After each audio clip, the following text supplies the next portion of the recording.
It is, in fact, almost 3 years since we took on the statutory consultee role. So it's actually timely, I think, for Paul to come up with a wonderful titled afternoon session of SuDS Not Duds so that we can assess where we are and look at what other authorities have been doing over the last 3 years.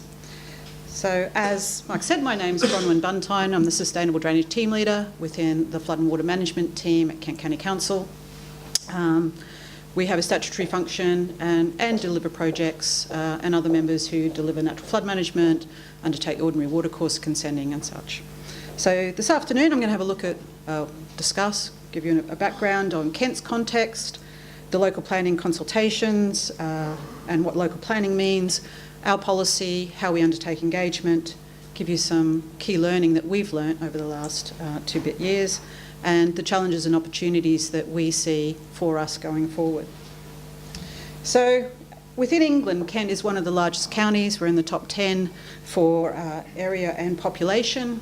We have an extensive coastline. Coastal flooding is not our issue, but we have 76,000 properties at risk from surface water management. So in respect to what we do specifically, that puts a big challenge on us. We have to deal with 12 local planning authorities, 1 development corporation, over 4 major river catchments, 5 internal drainage boards, and 2 sewerage companies. All of these bodies have different interests and have different priorities. However, the delivery of our role, what we're looking at in surface water in this area, it's not just the flooding that's the problem. We are an area that's going to be experiencing significant growth. We have a projection of 22% increase in population up until the year 2036, and that'll be delivered through 175,500 dwellings. So if you were to look at spatially where this growth is going to happen, you'd actually see that it's distributed across nearly all the LPAs within Kent. There's only probably 1 in the west which won't experience the amount of growth that's projected. So that puts local planning as one of our key things that we need to be looking to. So if we were to look at the LPAs themselves, they're all in a different period of the moment of their local plan development, but not all LPAs are equal and not all local plans are equal. So if we just focus on the planning authorities themselves, of the 12 we have, there are only 4 that have adopted plans. We'll count Ashford. They've submitted their draft, they've done quite a bit of work. So actually we only have 5 that have adopted plans across all 12 authorities. If you then look at what sustainable drainage means or is delivered within that local plan, you get a very varied picture. So Canterbury itself is very committed to Garden City principles on strategic sites, which is a good thing. Ashford has an SPD that was adopted in 2010, but they need to revise that with the local plan that's coming through. So they're quite, I could say, good partners, good stakeholders, good deliverers of SuDS. You've got Swale, which acknowledges the benefits of integration, but does not have a specific policy. It's a very, maybe 2 or 3 sentences. And Maidstone, which I would say is probably doesn't perform as well. SuDS and flood risk assessment are written about within each site allocation, and it has a very minimal mention within the policy text. So that actually makes it very hard for us to push SuDS inclusion when you're starting to look at local plan delivery and there isn't the focus on it within the planning community. So if we were looking for SuDS, and that's SuDS in the full meaning of sustainable drainage, meaning you've got quantity control, quality control, biodiversity, amenity and landscape, we may not be able to tie back to planning policy to demand the delivery of surface water drainage in a particular fashion because the planners have other priorities and are not necessarily committed to the same vision that we may see for a development. So one would say, well, you know, why don't we get these documents that are fantastic? And there are varying reasons for that. But I would say even with Ashford and Canterbury, we still have situations where we do not end up with ideal SuDS. We end up in a situation where we don't necessarily have the planning policy behind us to push it forward. So I've mentioned that we don't have the planning policy to push it forward. I mean, there are other reasons why we don't have the full range or fully integrated sustainable drainage. It may be geology, it may be the type of development I've got, maybe the nature of the development. So there's one other thing that's also a key factor, is it's the role that we take in delivering sustainable drainage, or the ability for us to influence how things are put in the ground. And the difficulty we've had is that there is an exceptional pressure on the planning system. So on the top chart, this is indication of what's happened with our consultation numbers over the last 3 years.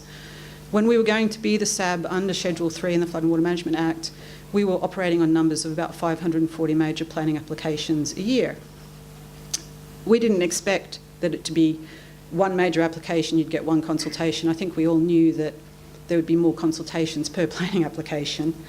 But in year 2 we hit 1,100, and this year we're about to cross 1,700 consultations annually, which is quite a burden for a team of 5.5, which is actually at the moment operating as a team of 3.5.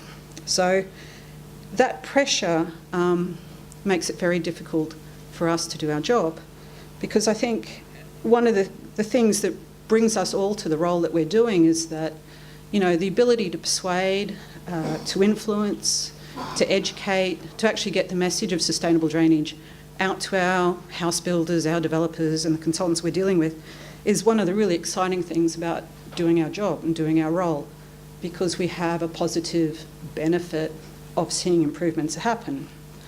However, time is needed to influence, time is needed to discuss, time is needed to consult. So when you've got this type of planning pressure happening, it makes it very difficult to get to that red bottom bullet at the end to ensure that drainage strategy is the most appropriate for the site.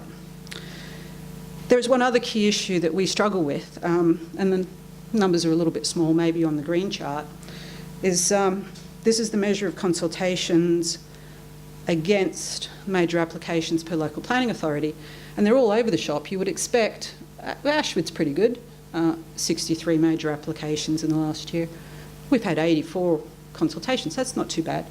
And then you get ones like, oh, let's take Sevenoaks, 31 major applications, 171 consultations.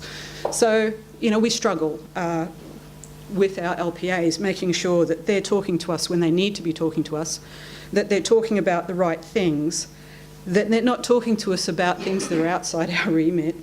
They're not talking to us about things that are low risk, that they should be able to address themselves.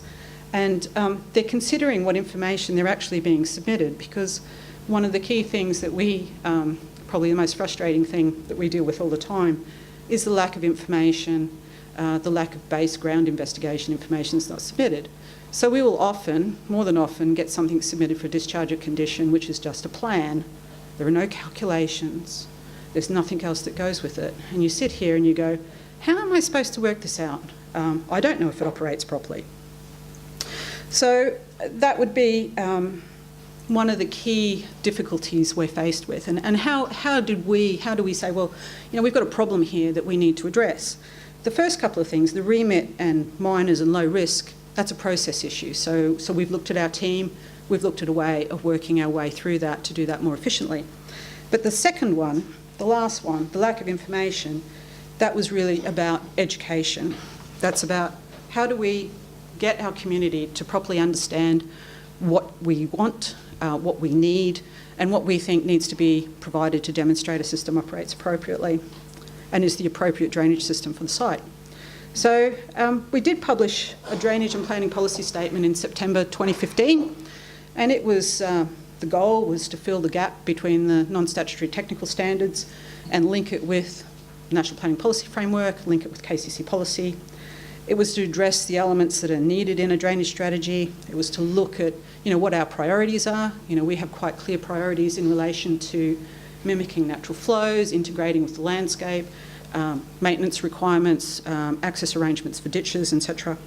So it's quite clearly stated, but we found that over the last 2 years that we had to progress additional information. We had to progress the understanding of certain things and take particular or specific steps on a policy front, particularly in relation to brownfield development. We have a lot of that happening within areas, urbanised areas that have combined sewers. There was a lot of uncertainty about SFR versus FEH, so we've made a stand on that. We're looking at runoff control and what's required for volume control in areas of different soil type within Kent. Clarified what was needed in relation to highway drains. Have been struggling a lot with off-site drainage improvements that are outside red line boundaries.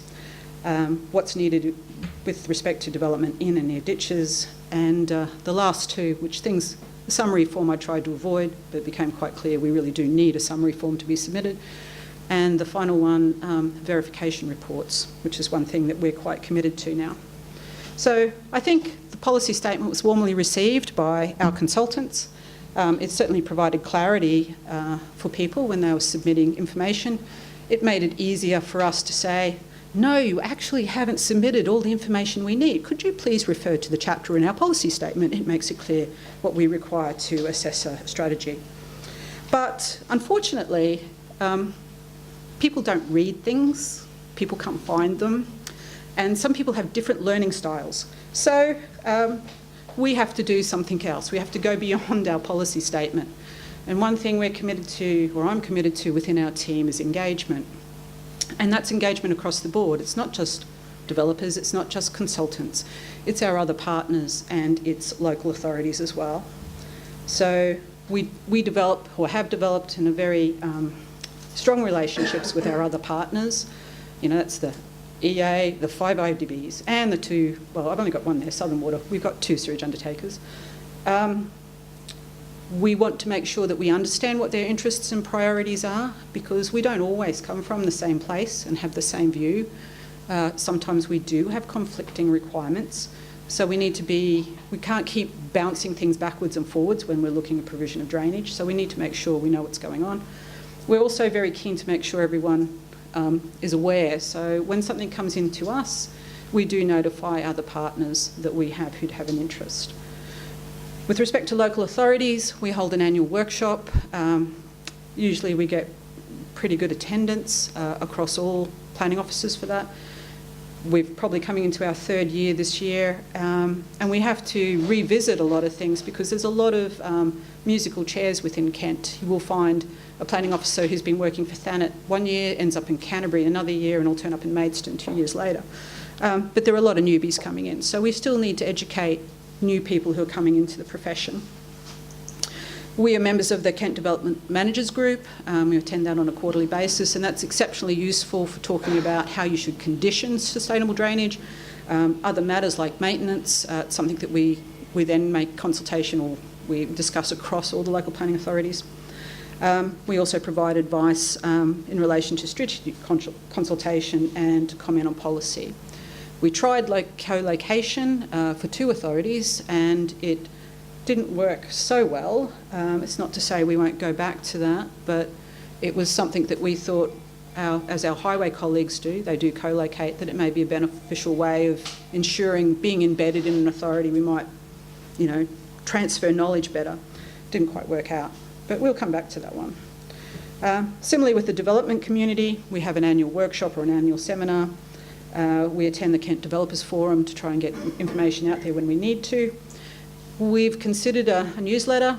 We wanted to get one out this year, failed on that because of workload, but we are probably going to progress. There's a chapter, a sustainable drainage chapter within Making It Happen, which is our highways technical document, and hopefully that will be coming out in the coming year. So that leaves the individual consultants, and this, to be honest, is probably our most effective way of engaging with people, because it is direct one-to-one discussion. You have the ability to influence at the coalface, so to speak, and it is the most effective channel for ensuring that you've got delivery of what would be called good quality sustainable drainage.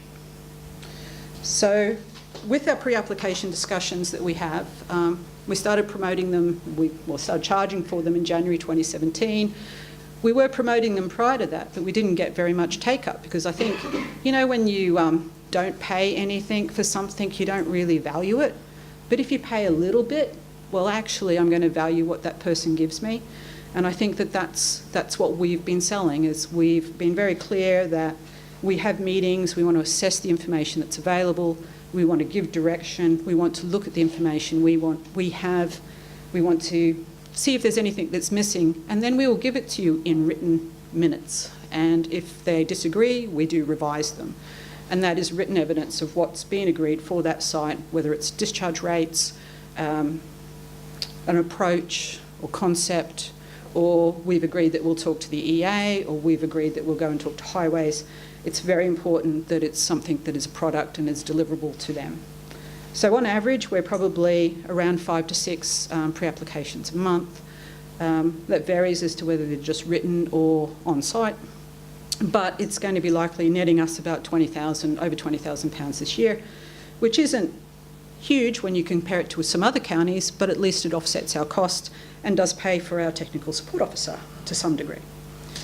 So if we wanted to give you an example of what I think has been very successful, I think our development engagement is probably one of the best things we do.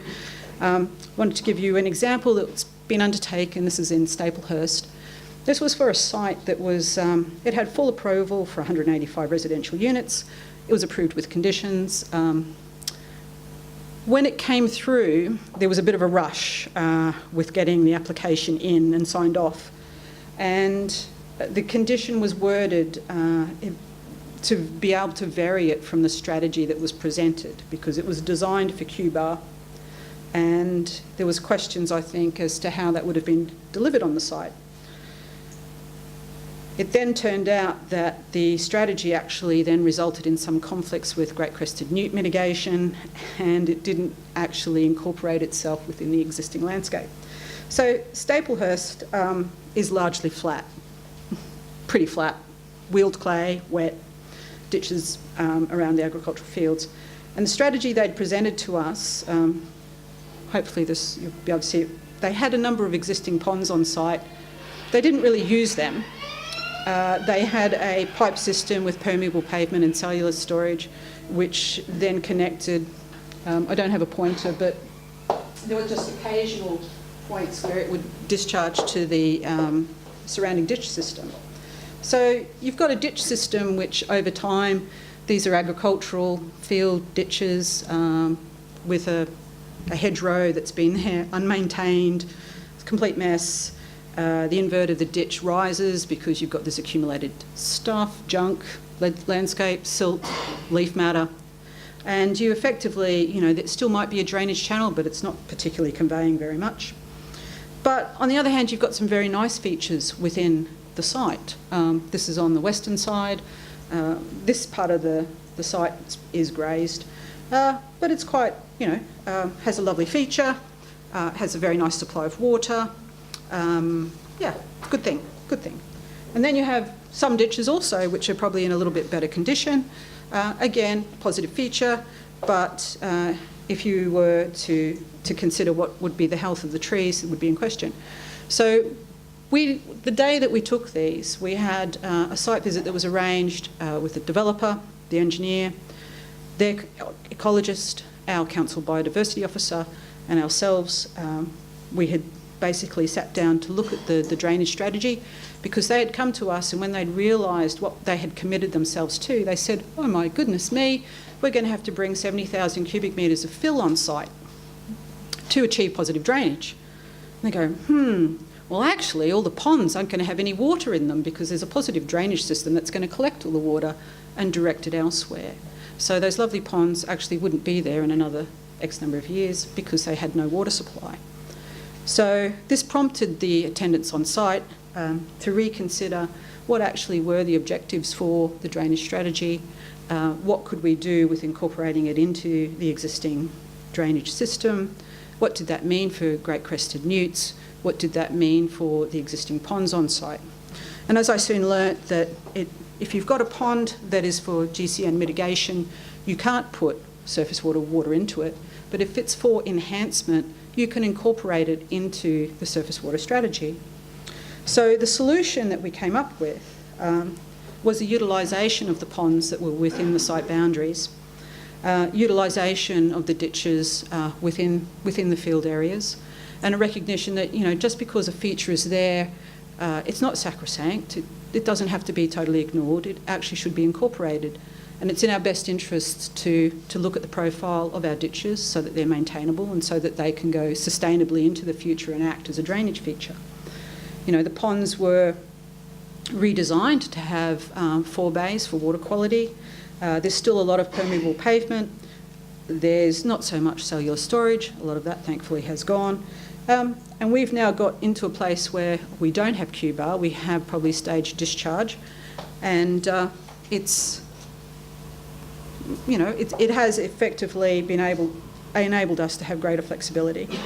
So key learning from this engagement is bringing all these specialisms together results in far better outcomes.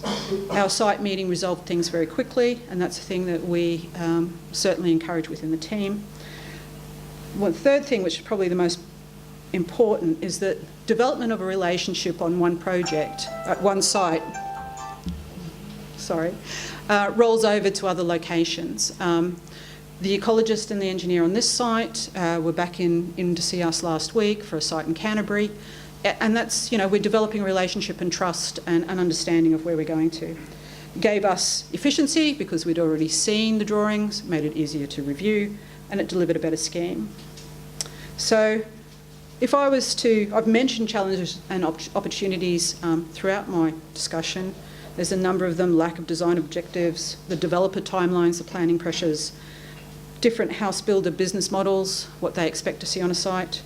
Potentially we're going to have challenges with what's going to come forward with changes in sewers for adoption. There's maintenance issues. But there are a lot of opportunities for us where we can have the opportunity to influence, to educate, to promote, and that can happen with all of our partners. Thank you.